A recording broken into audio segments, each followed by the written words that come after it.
بسم اللہ الرحمن الرحیم۔ جی تو ناظرین، عراق کے سابق صدر صدام حسین اور ان کے بیٹوں کی باقیات کہاں ہیں؟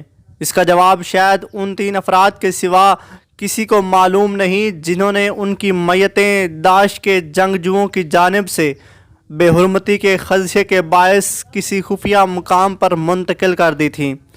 ان 3 میں سے ایک کا انتقال ہو گیا ہے۔ اب باقیات کا راز صرف 2 افراد کے پاس ہے اور وہ زبان کھولنے کے لیے تیار نہیں۔ العربیہ نیٹ کے مطابق جب 2014 کے وسط میں دہشت گرد تنظیم داعش کے جنگجو عراق کے صلاح الدین صوبے میں داخل ہوئے، انہوں نے شہر کے بڑے علاقے پر قبضہ کر لیا۔ ان کی جانب سے صدام حسین، ان کے 2 بیٹوں اور خاندان کے دیگر افراد کی قبروں کی زیارت پر پابندی لگائی گئی۔ تب صدام حسین کے رشتہ داروں اور قبیلے کے لوگوں کو یہ خدشہ پیدا ہو گیا کہ داعشی جنگجو کسی بھی وقت صدام حسین اور ان کی اولاد کے مقبرے کو دھماکے سے اڑا سکتے ہیں۔ روسی خبر رساں ایجنسی اسپوٹنگ کو صدام حسین کے ایک خاندانی نے بتایا کہ داعشی الاجوا قریہ پر بھی قابض ہو گئے ہیں۔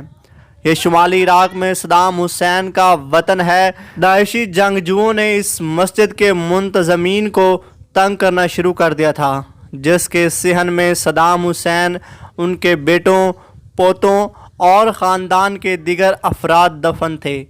باخبر ذرائع نے نام ظاہر نہ کرنے کی شرط پر بتایا کہ صدام حسین ان کے بیٹوں کی میتیں الاجوا قریہ کے قبرستان سے نکال کر کسی نامعلوم مقام منتقل کر دی تھیں۔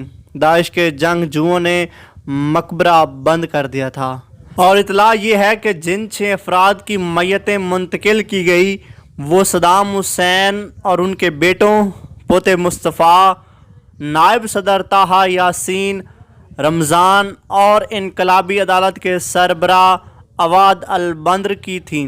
یہ سب الاوجا قریہ میں اسلام جامع مسجد کے ایک گوشے میں دفن تھے۔ یہ حصہ 1000 مربع میٹر پر مشتمل تھا۔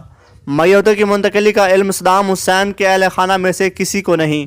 اب تک بھی انہیں اس کا کوئی پتہ نہیں۔ جو 2 رازدار زندہ بچے ہیں وہ اپنی زندگی کو داؤ پر لگانے کے لیے تیار نہیں۔ ان کا کہنا ہے کہ اگر ہم نے زبان کھولی تو ہماری زندگی خطرے میں پڑ جائے گی۔